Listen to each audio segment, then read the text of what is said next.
Shri Imran Pratapgadi demand to restart UPSC Residential Coaching Center at Hajj House, Mumbai.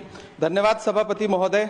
मैं आज इस सदन में खड़ा होकर हाशिए पर मौजूद देश के लाखों एससी, एसटी और माइनॉरिटी के छात्रों की तरफ से यूपीए की चेयरपर्सन रही श्रीमती सोनिया गांधी जी और पूर्व प्रधानमंत्री डॉक्टर मनमोहन सिंह साहब को सैल्यूट करूंगा, जिनकी कोशिशों से सच्चर कमेटी की सिफारिशों के बाद 2009 में कोचिंगों के अभाव में प्रतियोगी परीक्षाओं में हिस्सा न ले पाने वाले एससी, एसटी और माइनॉरिटी के छात्रों के लिए रेजिडेंशियल कोचिंग एकेडमी शुरू की गई थी। डॉक्टर भीमराव अंबेडकर यूनिवर्सिटी, मानू हैदराबाद, एएमयू अलीगढ़, जामिया हमदर्द और जामिया मिल्लिया यूनिवर्सिटी में दूर दराज गांव से आने वाले बच्चों ने महंगी यूपीएससी कोचिंगों के बजाय भारत सरकार की रेजिडेंशियल कोचिंग एकेडमी में एडमिशन लेना शुरू किया और उनके प्रतियोगी परीक्षाओं में जाने के सपने पूरे होने लगे।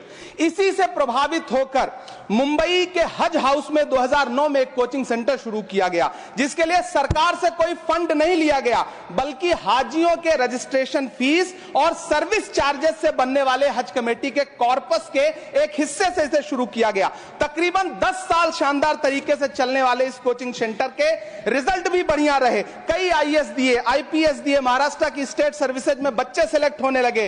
फिर आया कोविड, पहले सीटें घटाई गईं और फिर तत्कालीन अल्पसंख्यक मंत्री महोदया को मौका मिला और उन्होंने 2023 में इस कोचिंग सेंटर को बंद कर दिया। वो सैकड़ों छात्र जो हर साल इस कोचिंग सेंटर से फायदा उठा रहे थे, एक झटके में उनके सपने चकनाचूर कर दिए गए। सभापति महोदय, मैं जब देश के प्रधानमंत्री को प्रोटोकॉल तोड़ के कतर के अमीर शेख तमीम को रिसीव करते हुए देखता हूं, जब मैं सऊदी के क्राउन प्रिंस मोहम्मद सलमान को प्रधानमंत्री जी को गले लगाते हुए देखता हूं, तो सोचता हूं कि काश प्रधानमंत्री जी अपने देश के गरीब भारतीय मोहम्मद सलमान और मोहम्मद तमीम को इसी तरह अपने पन का एहसास दिला पाते। कभी मैं जब प्रधानमंत्री जी को शेख हसीना जी को प्रोटोकॉल तोड़ के रिसीव करते देखता हूं, तो मैं सोचता हूं कि कभी प्रधानमंत्री जी अपने देश की बेटी बिल्किस को भी इसी तरह से अपने पन का एहसास दिला पाते। कभी कैब भोपाली ने कहा था, ये दाढ़ियां, ये तिलकधारियां नहीं चलती, हमारे अहद में मक्कारियां नहीं चलती, दिलों को हम कबीले वालों के दिल जोड़िए मेरे सरदार, सरों को काट के सरदारियां नहीं चलती।